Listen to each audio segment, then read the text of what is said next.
안녕하세요. 하와이 대저택입니다. 하루 5분으로 갓생살기. 오늘은 황농문님의 몰입에 담겨있는 내용 중에서 여러분들과 함께 생각해보고 싶은 부분을 말씀드리고자 합니다. 만약에 여러분이 아프리카 초원을 거닐다가 사자와 마주쳤다고 생각해보세요. 이때는 이 위기를 어떻게 빠져나갈까 하는 것 외에는 아무 생각이 들지 않을 겁니다. 그리고 그 상태가 바로 몰입이라고 이 책의 저자는 이야기합니다. 우리가 살면서 굉장히 많이 들었던 단어죠. 몰입. 제가 항상 말씀드렸지만 역시나 이 몰입이라는 단어를 들어도 많은 분들은 큰 감흥이 없으실 겁니다. 왜냐하면 이 몰입이라는 것도 우리 삶에서 중요한 거니까 그래요. 행복, 건강, 집중, 부, 노력, 끈기, 도전, 목표, 이런 단어들도 마찬가지죠. 우리 삶에서 너무나 중요한 것들인데 중요하다 보니까 어린 시절부터 너무 많이 들어왔고 그래서 딱 들어도 별다른 느낌이 없는 겁니다. 몰입도 마찬가지예요. 저자는 몰입 상태에서 우리는 한 가지 목표를 위해 스스로 할 수 있는 최대의 능력을 발휘하는 비상사태가 발동된다고 합니다. 모든 것을 잊고 오로지 한 가지 일에 집중하기 때문에 자신의 잠재된 능력을 최대로 발휘한다는 거예요. 그러면서 저자는 이런 예시를 들어줍니다. 중력의 법칙을 어떻게 발견했느냐는 질문에 뉴턴은 한 가지만을,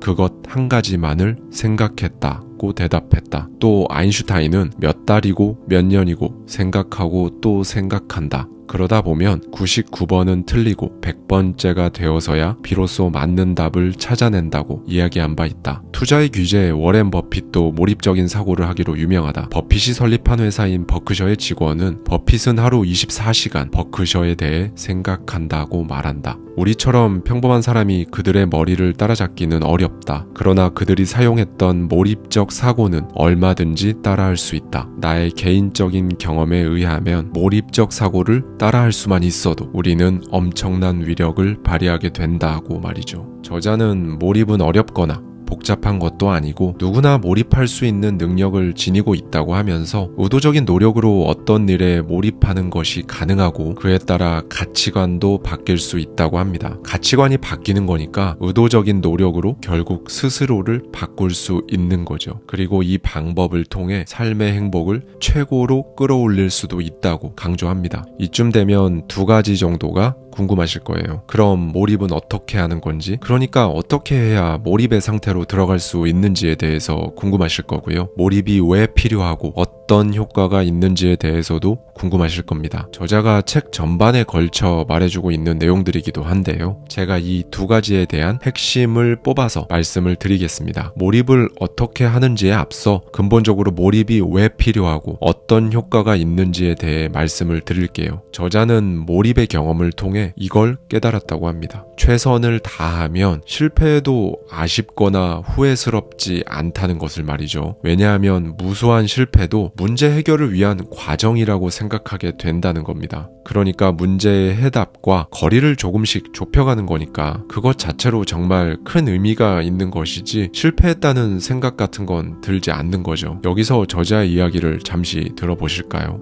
나는 오랜 갈등을 끝내고 명확한 답을 얻게 되었다. 지극히 현실에 순응하는 삶을 살면 그 순간은 편할지 모르지만 인생을 정리하는 단계에서는 후회를 하게 된다. 현실적인 어려움과 능력의 한계에 부딪히더라도 정말 중요한 문제, 그리고 꼭 해결해야 하는 그 주제를 선택해 최선을 다해 연구하면 후회가 없을 것이다. 살아가는 동안 자신의 능력을 충분히 발휘하느냐 못하느냐에 삶의 질이 달려있다. 인생에서 후회한다는 것을 장작에 비유하면 장작이 100% 모두 타서 재가 되어 없어지면 아무 문제가 없는데 5%만 타고 95%가 전혀 타지 않은 채 폐기되지나 않을까 두려운 것이다 라고 말을 합니다. 저자의 생각을 짧게 정리하면 행복하기 위해서 몰입이 필요하다는 겁니다. 그리고 이건 이 몰입이라는 개념에 대해 제대로 상세하게는 사실상 처음으로 다룬 미하이 칙센트미하이 교수의 생각과도 정확히 일치하는데요. 우리가 잠시 동안 느낄 수 있는 행복들, 예를 들면 맛있는 걸 먹는다거나 피곤할 때 폭신한 이불에 딱 누웠을 때 느껴지는 그 안락한 행복 같은 것들도 행복한 것이 맞긴 하지만 이 몰입의 경험을 통한 행복이 한 단계 더 높은 차원의 행복이라는 겁니다. 그리고 몰입을 하는 방법에 대해 말씀을 드리면 천천히 생각하기, 이게 핵심이에요. 우리 뇌파는 크게 베타파, 알파파, 세타파, 델타파로 나눌 수 있는데요. 이게 이렇게 딱 들으면 그게 그거 같고 구분도 잘 안 되시죠? 제가 딱 정리해 드리겠습니다. 일단 델타파는 깊이 잠이 들었을 때, 혼수 상태일 때 나오는 거예요. 그리고 정반대에 굉장히 각성해 있는 상태의 뇌파가 바로 베타파입니다. 우리가 보통 회사에서 막 스트레스 받으면서 일할 때나 땀을 흘릴 정도로 운동을 할 때 나타납니다. 그러니까 델타파와 베타파는 몰입과는 별 상관이 없어요. 그럼 이제 남은 건 알파파와 세타파죠. 세타파는 최면, 렘수면 상태일 때 보여지는데요. 보통 성인보다는 7세 이하의 어린 아이들에게 많이 보여집니다. 그래서 이때 양질의 좋은 아이디어가 가장 잘 나오는 상태고요. 마지막으로 알파파 상태일 때, 그러니까 렘수면과 각성 상태의 중간인 거죠. 깨어는 있지만 급하지도 않고 스트레스도 없이 편안하게 생각을 할 수 있는 상태. 쉽게 말씀드리면 이 상태가 바로 알파파의 영역이고요. 이때가 몰입을 하기에 가장 좋습니다. 그래서 또 한번 여기에서 명상의 위대함을 우리가 알 수 있습니다. 명상을 하는 것이 우리 뇌를 알파파로 최적화하기에 가장 좋은 방법이기도 하고요. 명상을 할 때 뇌파는 알파파 중에서도 거의 세타파에 가까운, 그러니까 렘수면에 가까운 뇌파를 보여줍니다. 우리가 보통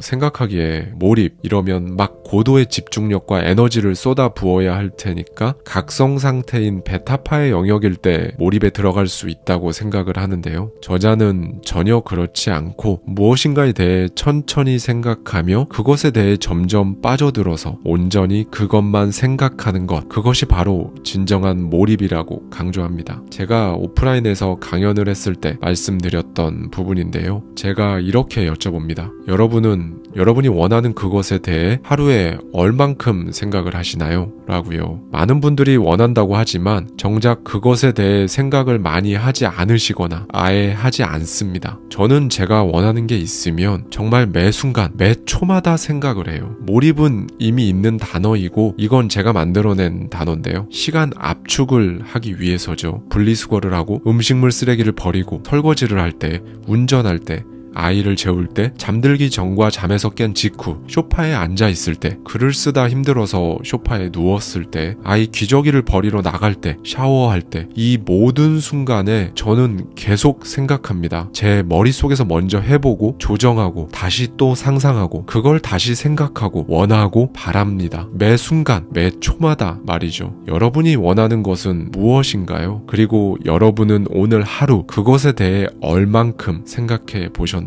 오늘은 이 부분에 대해 한 번쯤 생각해 보실 수 있는 하루가 되셨으면 좋겠습니다. 감사합니다. 지금까지 하와이 대저택이었습니다.